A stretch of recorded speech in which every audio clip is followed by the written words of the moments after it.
I've had a lot of people ask me to do a review on my floor loom, which is a David 2 by Louet. And I must admit that when I was looking for a floor loom to purchase, it was kind of hard to get information on this particular loom. The reason that I was interested in it is because I live in Australia and there are somewhat limited choices when it comes to looms. Well, at least they have to be, a lot of them have to be imported, as this one was, but I had found an agent in Sydney who could get it for me. So that was one reason that I started looking at this particular loom. I was comparing it with a baby wolf at the time, and I went with this loom for a number of reasons. So I've had this loom for over a year now, and I haven't used it nearly as much as I would have liked to in that time, but I have made plenty of projects on it, and I think it's a good time for me to be doing a review. This video is not sponsored or endorsed by Louet in any way, so what you get here is just my honest opinion. So I'm going to be going over the loom, showing you a few different features of the loom, and then giving you my opinions on the good and the bad. Not that I think that there are actually any bad things about this loom, but maybe the things that need further consideration. The first thing that I do love about this loom is the compact size. You can see, compared to my height, average women's height, the size that it is. And I did have a fairly small space to fit it into, also with the consideration that you need a certain amount of space at the front for warping, and you need a certain amount of space at the back for warping as well. So I really liked the size of this. I felt like it was compact but not skimping in any way on the size. The next thing I love about this loom is the quality. I can't fault the quality at all. From all the pieces, from the wood, the finishing, to all of the metal, the textile, everything. It's just beautiful quality. My husband actually put it together for me, I'll admit that, because my brain is not very wired for putting things together and following set instructions to put things together. But my husband's very good at that, and so he put it together for me. He didn't have any trouble following the directions. It did take quite a few hours to put it together, but he didn't have any trouble doing that. Now, as I mentioned, this loom comes with textile heddles, and there are other textile cords as well. I personally really like that, as opposed to, say, metal heddles, which are heavy and noisy, and I think that that really shows, say, when I start treadling. And I do have another video on how quiet this loom is that you can watch as well, but just with the ease that the shafts move and just the quietness, I really like that. Now, speaking of the textile, the tie-up is done with these textile ties, and I really like this system as well because they're super strong, but what they have is just, you can see better over here I think, they have these little screws sticking out at the side, and the textile has holes through it. So all I need to do for my tie-up is make one of those holes fit over one of those screw heads, and I'm done. It's so quick and easy to do. There's no actual tying or any mucking around like that. It's very straightforward. While I'm mentioning the treadles, I also really like the spring system. You can see the lambs down here, and the cords, textile cords, are attached to that, and it's got a really lovely springy action. There's no clunkiness about it. The David 2 has what they call a gliding beater, and it means that your beater is on these metal rods, and so when you're beating, the beater is almost in a rigid state, but it glides along these rods. Now, I'll admit that it took me a bit of getting used to, and I'm still getting used to the gliding beater, because my table loom had a slung beater, and I found that very easy to use. But I do like the gliding beater. It's just a little bit more finicky to perhaps get the right tension. The right tension with your piece is really important. Sometimes I have to make the tension a little bit looser than I would like, Otherwise the beater gets a bit stiff, and but apart from that, I do find the beater good. It's really good for keeping an even beat because it never sways either way. And whether you're grabbing it with your hand on this side or on this side makes no difference to the actual work. So this loom came with a 10 dent reed, which is standard. I haven't actually purchased another reed at this point. It is a bit expensive to purchase these reeds.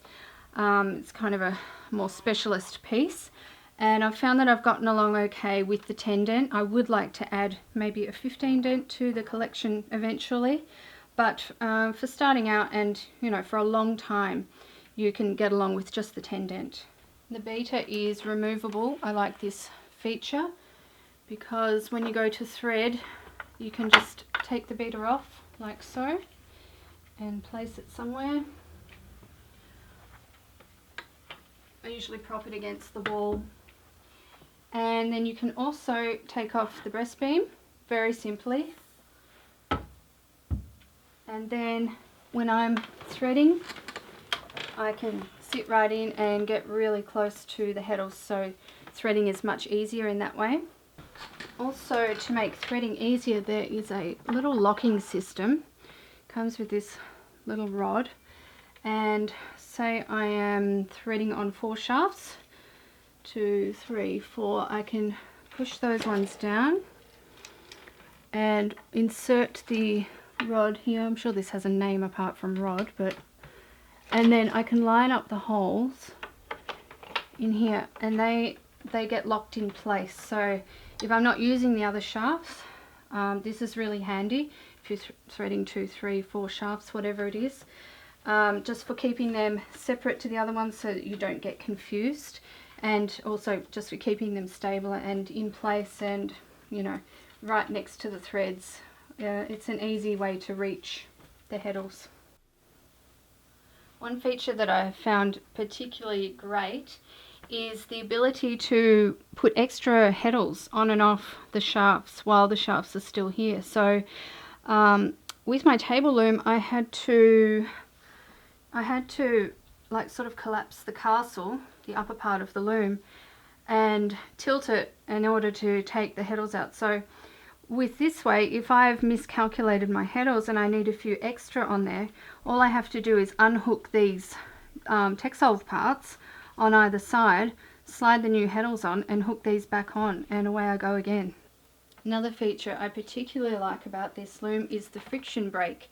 So I can be weaving away, and when I'm ready to advance my warp, all I have to do is lean over the side and pull up this friction brake. It's loose at the moment because I don't have it all attached, because I don't have a warp tied on properly yet.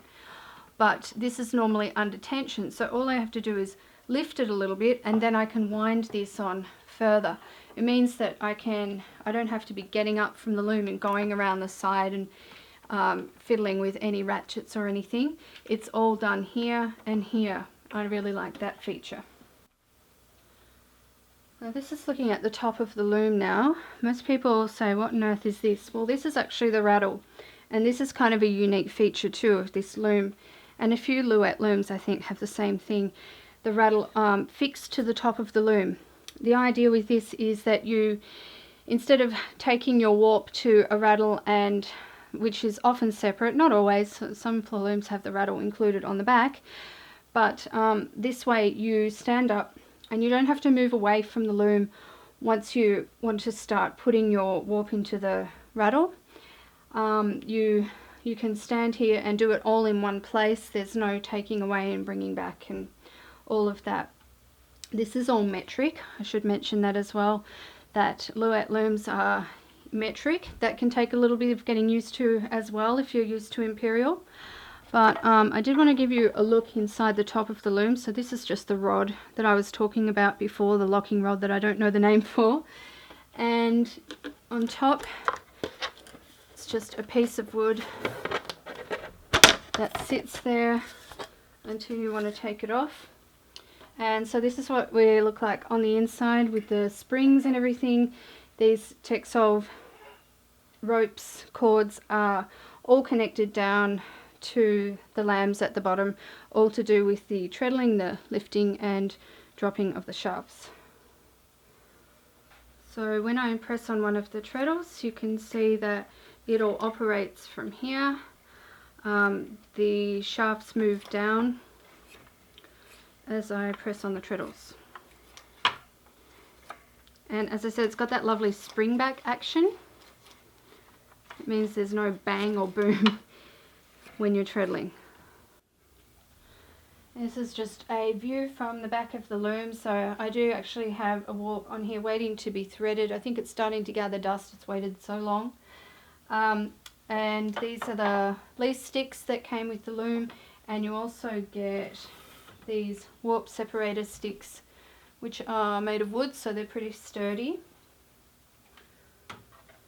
So when I'm using the rattle system, I can show you that. This one's already been through the rattle and everything. I'm past that part of the process, but when I have rolled my warp on, I can bring it up and it all gets put in these spaces up here for the rattle. And I find it really good for winding the warp on as well, because I can go around the other side, I can straighten out the warp from there, and then I can wind it on from here. So I find that I actually, when I'm at the front of the loom, it's a bit hard to show you this at the moment because the warp's already been done, but if you imagine that I'm holding the threads here, I can hold them under tension and actually be standing here and operating this at the same time, which is good. It's handy. It's an easy warping process. So when I'm ready to thread, I put the warp through the gap. I've got the heddles all ready to go, and I usually just tie that on at the front to keep it under tension, and then from there I start threading. So I already mentioned the rattle up the top. I just wanted to put in a little extra part that is just my thoughts. This rattle is designed, as I said, to keep you upright, and so you can do everything in one place, and I do love that feature and I think it works really well. But as far as being easy on your back, I don't find it that easy on my back to be standing for a fair period of time putting threads through the rattle. That could just be me. I do have back problems, but it's just something to be aware of. I do get a bit sore standing there. So this is the friction brake setup. There is just one thing I wanted to mention about this. I do find it hard to get the right amount of tension with this sometimes. When I'm using it at any time, you have to kind of fiddle with this hook part and spring and tighten it and loosen it accordingly. I've found that a little bit difficult to get used to, and I still don't feel really confident with it. Once again, that might just be me. Other people might find that that's not an issue for them at all.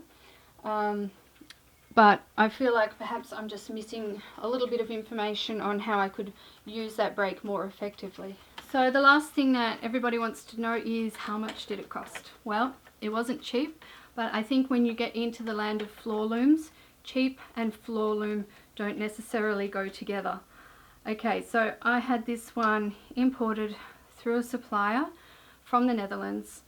It came with all the things that I have showed you, so with the reed, with the friction brake, with the warp separators and the leaf sticks. Didn't come with any accessories like boat shuttle, stick shuttle, anything like that. You have to purchase them separately. And also with the Texsolve heddles, I have purchased extra because they only come with a set number. Sorry, I can't remember the exact number. It might have been 100. It might have been more than that. I can't remember. But I've certainly bought more, and you would need to buy more if you want to be doing wider widths. So all up, this loom, including delivery, cost just under 4,000 Australian dollars. And as I said, it's not cheap, but this is a kind of a dream loom for me. My husband bought it for me, and if you're looking for a really good quality loom, I do recommend, I recommend it without reservation. I have no regrets spending that money on this loom. I think it is worth every cent. This loom width is 90 centimeters, and I find that a pretty good width because you can weave a baby blanket on it, or a baby wrap, or a really wide shawl, but you can also of course weave much thinner things on it. I like having the option of the extra width. I think probably if it was any wider, or at least much wider, I might start to find it difficult to get that sort of reach with the boat shuttle. I don't know, I can't say. I haven't woven on anything wider than this, but I do like the width of this. It suits me really well. So I hope these thoughts help you to make your decision, whatever loom you're interested in. I wish you luck. I hope you find the right loom for you. And of course, if you have any questions, if I failed to cover anything that you want to know about this loom, just leave me a comment and I'll get onto it.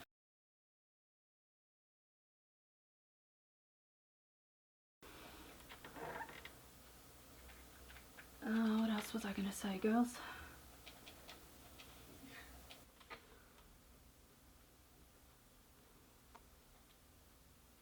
I've had a lot of people ask me to do a review on my floor loom, and I think that would be... I'll try again. Sorry, I put you in the start, Erin.